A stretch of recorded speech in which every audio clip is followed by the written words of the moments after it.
Hi, and welcome to Razz Reviews. Today, I'm going to be reviewing Logan. Logan is the 10th installment in the X-Men franchise, and it's a very light adaptation of the graphic novel Old Man Logan, which is one of my favorite comics. The film is set in the future where we find an old and ailing Wolverine taking care of an older, more ailing Professor X as they try to hide out from the world. However, they are thrust into action when they have to take care of a young mutant who's on the run from an evil corporation.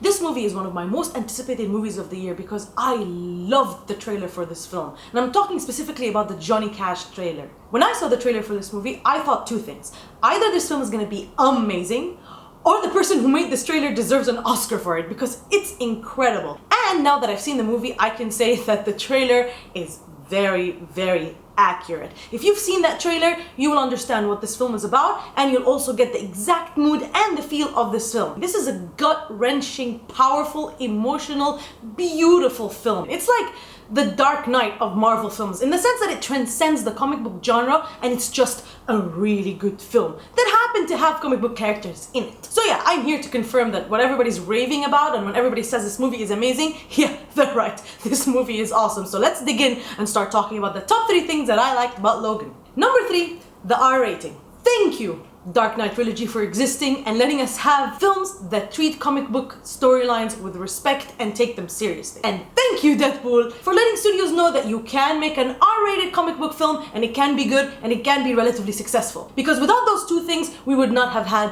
Logan. And now we have Wolverine Unleashed. So we finally get to see Wolverine actually kick some ass, decapitating heads, dismembering people. His adamantium claws are bloody and they are shoved through people's faces, and it was glorious and awesome. The number 2 thing I liked about Logan is the mood. This film is a very heavy, dark, slow film.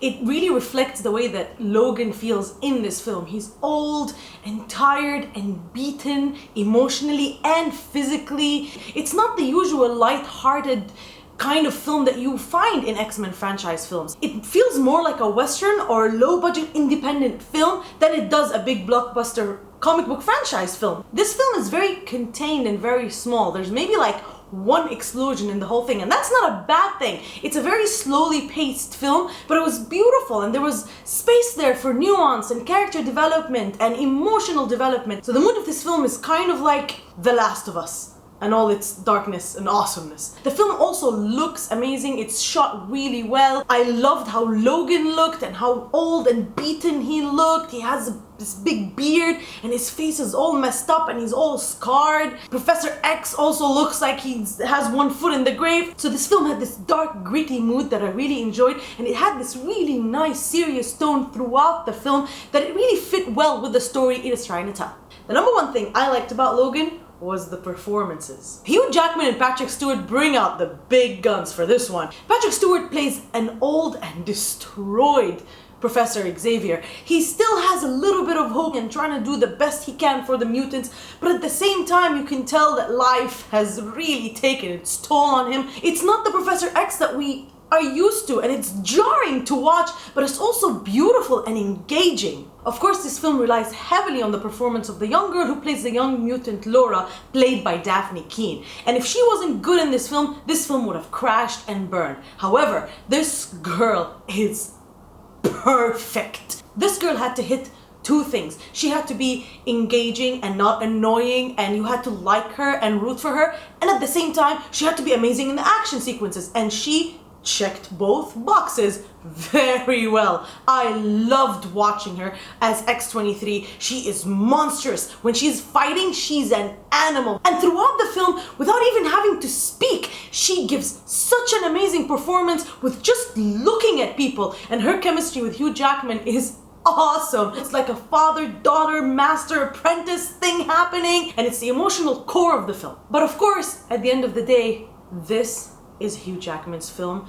This is Wolverine's show. And Hugh Jackman put in his all in his performance of Wolverine. This is a very unique thing for me because I haven't watched a character be played by the same actor for 17 years. So to watch Hugh Jackman grow from the young Wolverine that we see for the first time in the first X-Men to this old man Logan is just so amazing. It's captivating. He plays Logan at the edge of his sanity, the edge of his tolerance. He's just so tired. And you can tell that his heart has been ripped to shreds, and it's on his face, it's in his eyes, it's in the way he walks and talks. Hugh Jackman really excelled in this film. It's definitely his best performance. It's definitely, for me, the best Wolverine we've ever seen on screen. I loved it. As always, no movie is perfect, and now I'm going to talk about the top 3 things that I personally didn't like about Logan. Number 3, exposition.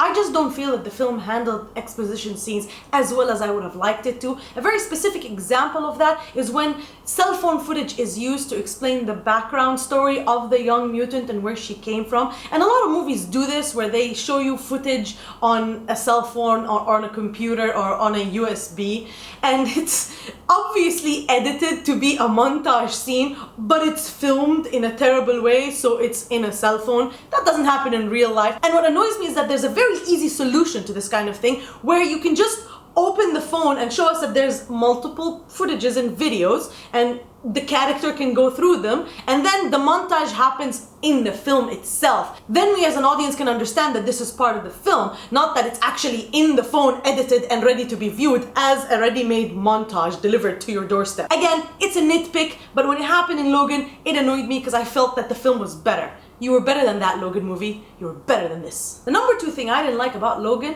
was the character of Caliban. Now, I want to be clear, I didn't not like the character of Caliban the whole time. I just felt that sometimes we spent a little bit too much time with him, especially somewhere down in the middle of the film, and it actually kind of slowed the film down. I would have rather stayed with Wolverine and with Professor X and with Laura rather than spend so much time on Caliban, who wasn't really that necessary. The number 1 thing I didn't like about Logan is, surprise, surprise, the villain. So the supposed main villain in this film is this guy called Donald Pierce. He's like a Full Metal Alchemist thing going on.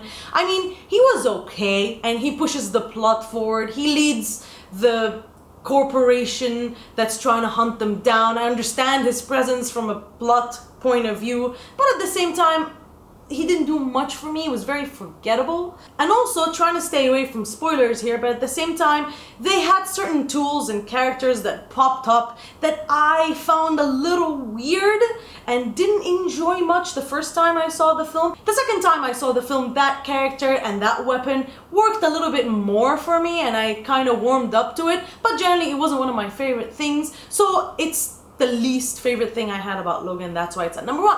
So all in all, Logan is an incredibly directed, written, filmed, and performed movie. I loved it. It exceeded my expectations. It was amazing. And it's the perfect send-off to a beautiful character that I've been experiencing and loving for the last 17 years. He's totally going to be in Deadpool 2.